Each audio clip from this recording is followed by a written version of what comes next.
Assalamualaikum warahmatullahi wabarakatuh. Selamat datang di channel Hamsa Gantara. Kali ini saya akan mengajak saudara-saudara sekalian dan sahabat-sahabat semua menyusuri sebuah situs sejarah yang cukup unik, yakni kuburan kuno Togajong. Lokasi ini berada di Kampung Togajong, Desa Bontomatekne, Kecamatan Rilau Ale, Kabupaten Bulukumba, Provinsi Sulawesi Selatan.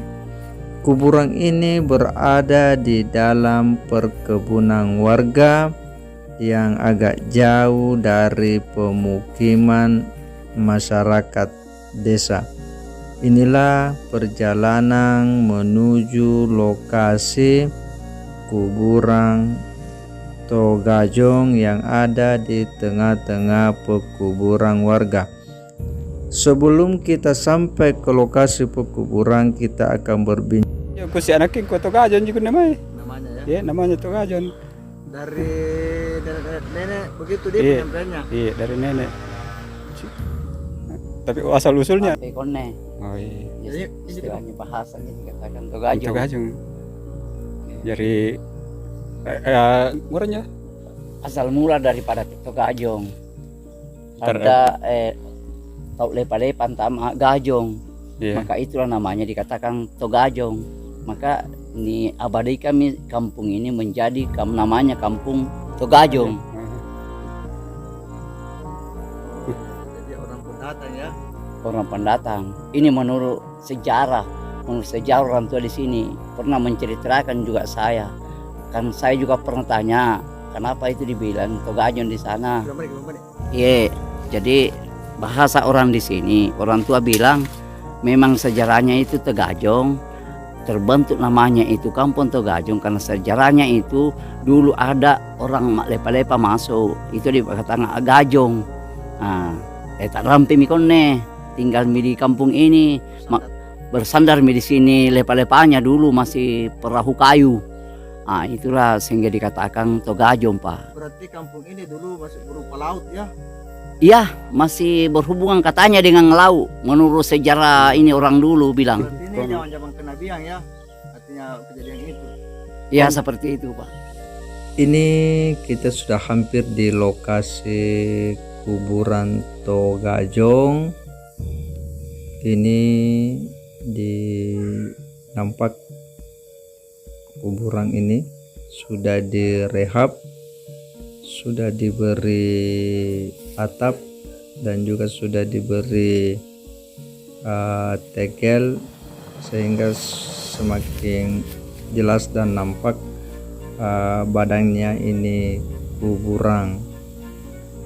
kuburan Togajong ini memang cukup unik karena panjangnya itu tidak seperti biasanya, ada kisaran 17 meter seperti yang dituturkan oleh salah seorang tokoh masyarakat.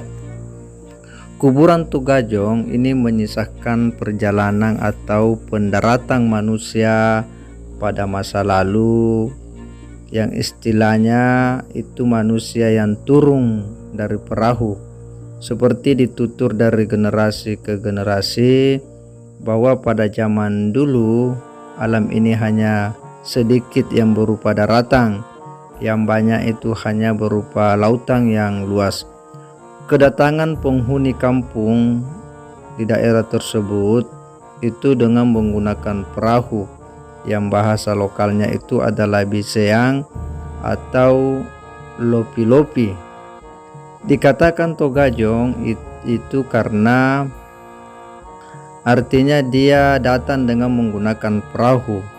To itu artinya orang atau manusia, sementara Gajong artinya itu orang mendayung atau mendayung perahu, sehingga orang tersebut dikatakan Togajong karena kedatangannya itu dengan mendayung perahu hingga dia terdampar di daerah tersebut atau bersandar, sehingga daerah ini pun disebut sebagai Togajong. Memang tidak banyak literatur yang dapat dirujuk terkait dengan keberadaan kuburan kuno ini atau kuburan Togajong tersebut, ya kecuali berupa cerita-cerita yang ditutur secara lisan dari masyarakat dan kemudian tokoh masyarakat yang melakukan pemugaran atau merehab kuburan ini karena ada proses-proses spiritual atau tirakat yang cukup panjang sehingga sampai melakukan pemugaran terhadap kuburan Togajong tersebut. Melihat badan kuburan ini memang cukup lebar, sekitar 4 meter, dan panjangnya yang diberi bangunan ini sekitar 17 meter. Jadi memang cukup besar. Konon bahwa pada tahun-tahun 70-an itu ada yang melakukan penggalian ketika marak-maraknya pencarian barang-barang ganjil atau barang-barang antik, dan memang di tempat ini banyak ditemukan barang-barang seperti itu, seperti guci itu diangkat dari tempat ini. Kenapa dilakukan pemugaran terhadap kuburan ini? Kita akan mendengarkan penuturan dari salah seorang tokoh masyarakat yang memang menginisiasi pemugaran atau pemberian tanda-tanda pada kuburan tersebut. Berikut penuturannya.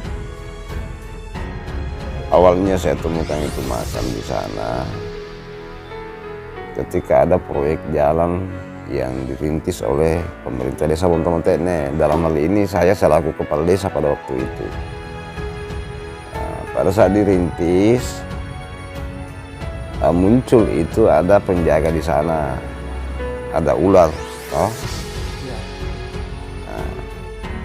yang sempat dilihat oleh yang pemilik lahan, lalu melapor menyampaikan ke saya bahwa sebelum dimulai ini pembukaan atau rintisan jalan perlu dilamatkan lah atau mapatabe lah, mapasabi di lokasi itu, karena kebetulan memperlihatkan diri itu tanda bahwa Ada di sini. ada sesuatu. Kalau ketika dilaksanakan tanpa izin bisa saja terjadi sesuatu buat pekerja apakah. Karena ini rumahnya ceritanya. Kebetulan juga saya pahami kalau yang begituan. Terus dilakukanlah acara itu, acara mapatabe atau minta izin. Pada waktu itu yang pemilik lahan itu menyampaikan ke saya bahwa ada sesuatu yang saya tidak tahu apa itu, ada batu. Terus jam 11 malam saya langsung terjun lihat itu batu apa. Begitu saya bilang ini batu nisan, gitu. Saya bilang ini batu nisan, ini yang saya cari, saya bilang. Terus yang punya lahan itu jelaskan, bilang iya betul, memang ini dulu makam besar, katanya panjang. Jadi saya bilang bagaimana modelnya dulu, posisinya bagaimana, nah tunjuk ini begini. Saya balik tanya, kalau memang kuburan kenapa perlu dibuka, dibongkar? Nah jawabannya begini, kenapa saya bongkar ini kuburan? Saya takut ada orang yang gali gitu. Awalnya itu bilang oke lah, berarti alasan itu tepat. Tapi ternyata dia sendiri pernah menggali itu batu makam. Ada dapat? Tidak ada, karena itu batu itu kan pendek, sekitar 40 cm tinggi. Sudah lebih 1 meter nagali ke bawah, tidak ada apa ujungnya itu batu, berhenti. Iya, dan batu itu batu sungai. Nah, di situ mulai muncul petunjuk ke saya bahwa itu makam tua. Oh, tapi ini petunjuk melalui mimpi. Bukan, Oh, bukan mimpi. Bukan mimpi. Maksudnya itu memang jauh sebelumnya memang saya mencari itu. oh ya ya. Jadi proses spiritual tirakat ya kalau dalam istilah ini. Saya Suluk. ya, saya mencari memang itu makam di daerah Bulukumba. Tapi artinya Bulukumba itu Kabupaten Bulukumba. Tapi ternyata saya tidak pernah ada pikiran bahwa Di Bontomaten. makam itu ada di wilayah Bontomaten, tidak pernah muncul. Yang saya cari memang Bulukumba. Tapi misalnya yang menginspirasi atau yang mendasari soal pencarian itu seperti apa itu anunya? Saya kan dari umur SMP memang senang dengan kisah sejarah leluhur, belajar sejarah Islam, belajar sejarah kerajaan dengan pelaku-pelaku sejarahnya. Saya memang mencari sejak kecil memang. Nah, termasuk ini sejarah Bulukumba. Saya cari tahu dengan diri sendiri, dengan pikiran sendiri, kenapa Bulukumba itu punya lambang perahu layar. Ya. Satu-satunya daerah yang memiliki lambang perahu layar. Satu. Yang kedua, saya kaitkan dengan kisah sejarah yang ada di sejarah Lontara, sejarah Islam. Saya kaitkan ke sana, ternyata bahwa ya, manusia pertama pembuat perahu itu di sejarah Islam kan Nabi Nuh. Sejarah Lontara itu Sawiri Gading. Kaitannya dengan Bulukumba. Kenapa Bulukumba satu-satunya daerah yang menggunakan lambang perahu? Muncul pemikiran bahwa kemungkinan besar bahwa pembuat perahu ini orang Bulukumba, berarti sejarah ini kayaknya berawal di Bulukumba, gitu toh.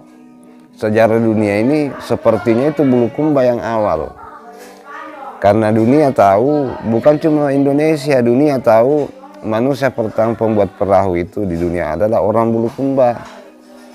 Pantas di lambang daerah itu Bulukumba adalah perahu. Tapi apakah kita ini sebagai orang Bulukumba paham tentang sejarah itu?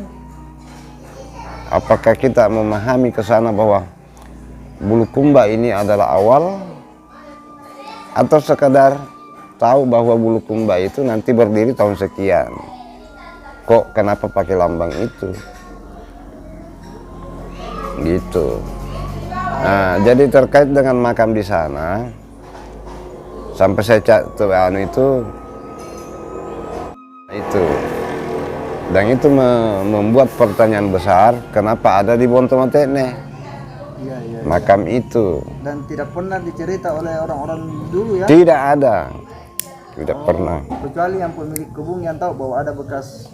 Oh tidak, artinya pemilik kebun itu tahu.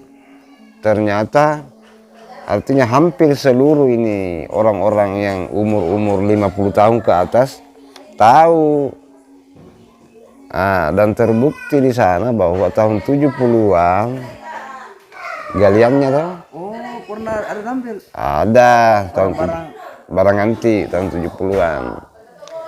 Itu yang nagali, kan pernah itu marak dulu penggalian barang-barang anti. Iya. Saya kecil itu waktu. Bontomaten kena banyak sekali tuh makam-makam tua yang digali, termasuk yang di Togajong itu. Tapi ini kenapa bisa disebut Togajong ini? Soalnya ini istilah Togajong. Togajong itu asal kata dari bahasa itu orang yang berdayung. Oh, berarti dia memang perahu. Orang berdayung terdampar di sana, makanya dibilang Togajong. Tapi ini kan tidak banyak yang tahu. Lebih-lebih mau percaya. Togajong itu kan orang tahu. Gajong itu berdayung. Togajong. Berarti ini kayaknya pendaratan itu mungkin. Jadi ini kan tidak, tapi tidak artinya ini yang saya pahami ya. Yang saya pahami, dan itu tidak perlu dipercaya. Bahwa awal bumi itu kan cuma sedikit daratan, tapi ini kan tidak perlu. Bukan yang mau diperdebatkan. Itu pribadi saya lah. Yang di sini memang nanti di tahun 70-an itu dikenal sebagai kuburan tua ya. Udah kan di sana itu kan ada sekolah dulu, SD, waktu gerombolan. Nah, di samping sekolah itu makam, memang tinggi dan panjang. Sekitar berapa meter itu? Yang sekarang kan 17 17 meter? 17. Wah. Tapi yang saya bikin itu bangunannya 12 meter. Badannya di dalam. Kan 9 meter itu, tapi saya bukan pakai meter, pakai ini. Oh, tapi kalau yang aslinya itu 17 meter di? Iya, faktanya. Ya. Faktanya karena kan cuma tanah membumbung. Saya gali, dapat batu dasarnya terikuti. Nah, itu yang saya ukur 17 meter itu. Jadi batu dasarnya itu saya tidak korek-korek. Jadi itu di kuburan itu memang ada batu susunan batu yang berjejer itu. Ada, batunya juga banyak kok. Oh, sepanjang 17 meter. Iya, ada. Oh, Dan saya tidak sentuh karena memang persiapan pasti kan jadi perdebatan. ya. Nah, ini buktinya. Kenapa panjang begini? Mana kita tahu. Apakah orangnya setinggi itu? Mana kita tahu. Tapi kalau umat Nabi Nuh ya memang. Nah, tapi makamnya itu kenapa kan bahasa di sana itu sebutannya itu makam tonyambung. Itu nyambung. Makam tonyambung. Nah, tonyambung ini apakah orang baku sambung-sambung atau memang satu orang? Mana tahu. Nah, cuma makamnya itu memang panjangnya itu 17 kali 4. Tapi kalau menurut versinya Puang itu Togajon deh. Togajong. Ya. Enggak, namanya memang Togajong. Artinya bukan dari Puang itu Togajong, artinya manusia berdayung. Nah, cuma info di sini berkembang di sini, isu-isu itu berkembang di Bonto Mate ini sendiri bahwa Togajong disebut Togajong karena manusia berdayung yang terdampar di sana. Ya. Makanya sejarah di sana juga memang pernah ditemukan itu pecahan perahu loh. Oh, Sekitar situ. berarti memang laut tuh. Nah, itu. Oh, mumpung itu bisa dibilang Bonto Mate ini deh. Bonto. Iya, kalau Bonto Mate ini itu kan bukit-bukit. Mate ini itu kan apa namanya? Baik. Produksi gula memang di sini, Areng. Oh, Nah, Togajong itu pusatnya gula merah. Itu kan nama baru itu Bonto Mate ini. tapi ini kuburan jarang disirai di orang. Jarang, Jadi anak kenal. tidak kenal. Hanya baru pin. Itu pun baru berapa orang yang tahu, yang paham. Jadi waktu tahun 70-an waktu digali memang banyak didapat di barang-barang. Iya, antik. katanya. Yang kutemukan awal bilang jangan hentikan dulu itu nak, yang satu dulu kau selesaikan. Itu yang 17 meter. Kalau yang satunya berapa meter? 9. Oh, ada 2 kuburan di sana. Ada 2 Tapi maksudnya ini semasa ini atau tidak? semasa.